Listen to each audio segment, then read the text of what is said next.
Hi guys, how are you? In this video, I just want to share something with you that happened to me today.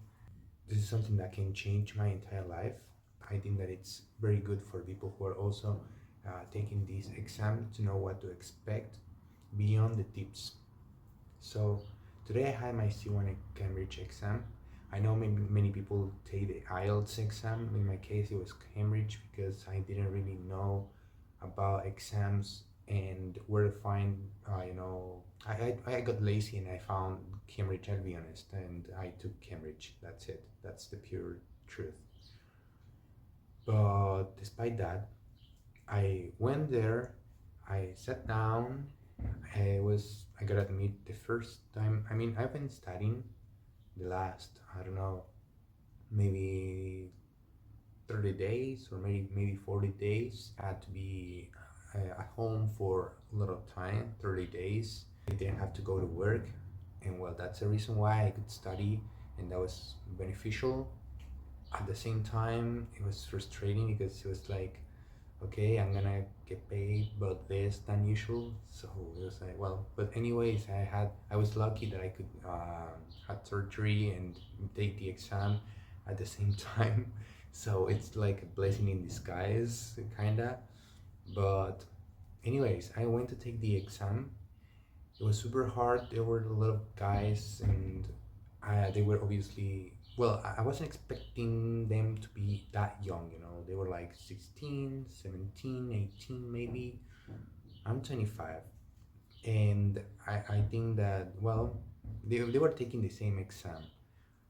In my case, I started learning English 3 years ago. So I guess that's kind of, it's well balanced, you know, like 3 years ago, now taking the C1, I'm 25, they're 18, taking the C1, you know, like doing the maths, it's like I'm trying to even it out, but I shouldn't, sorry.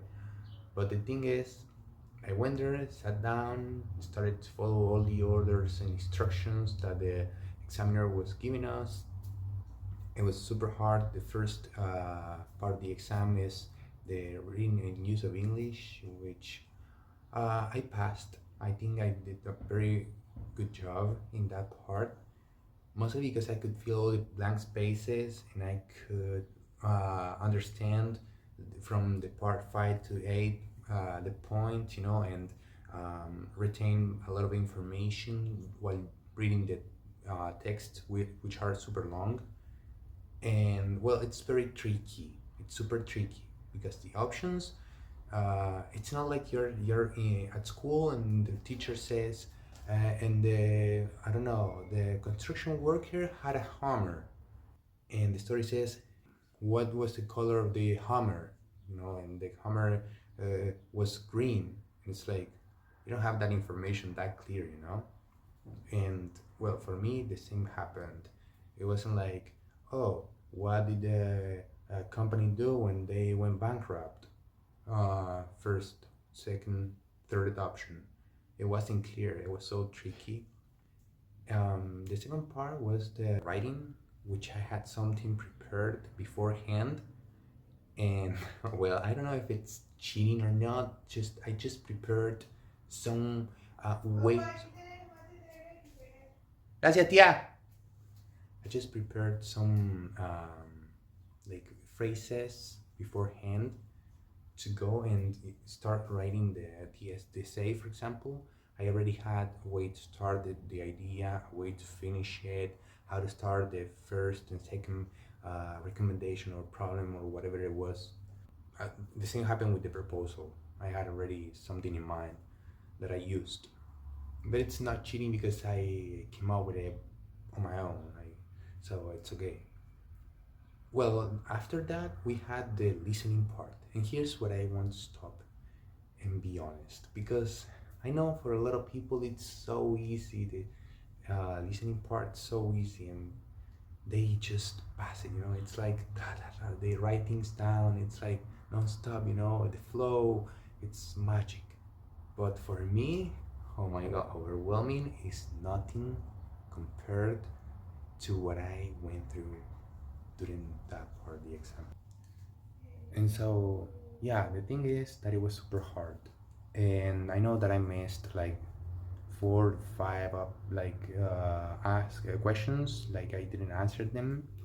I actually wrote something that I don't know even what it was. Like the story, there was like a woman telling something about archaeology, and she was giving a lot of details, and the questions were getting more complex.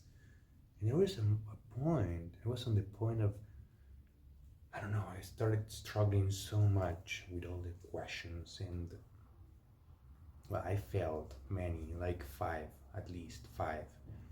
And now I'm scared because I know that I failed. I didn't have the speaking part yet because it's going to be tomorrow. But wait, no, not tomorrow, the day after. And on Friday, yeah. And well, oh, it's working. Okay. Hi guys. This is the day I had the speaking part, so I kind of erased all the video that I had made before. I just wanted to link this part because it's gonna be updated. So yeah, today I had the speaking part, which was great. There were a few things I didn't know about the exam that, well, I was kind of taken aback by that, but I could manage the way to get through it anyways. So yeah, first off, I didn't know that it was gonna be with someone else. Second of all, I didn't know that it was gonna be one of the parts for me to compare two pictures and explain the differences and talk about the picture. I didn't even know that I was gonna have to talk to the other guy taking the exam with me for like 2 minutes or more about one topic, and it was my bad because I don't know if they gave me that information. I think they did, but I didn't know it worked that way. And but yeah, I think I did a good job. I think I could go beyond getting by. So yeah, I'm really happy. And yeah, it's been kind of it. This video, I think, helps you prepare for your C1 exam. Make sure you learn a lot of adjectives and I don't know what else. Like some advices that I would give you if I were you and I were to take the exam in the future.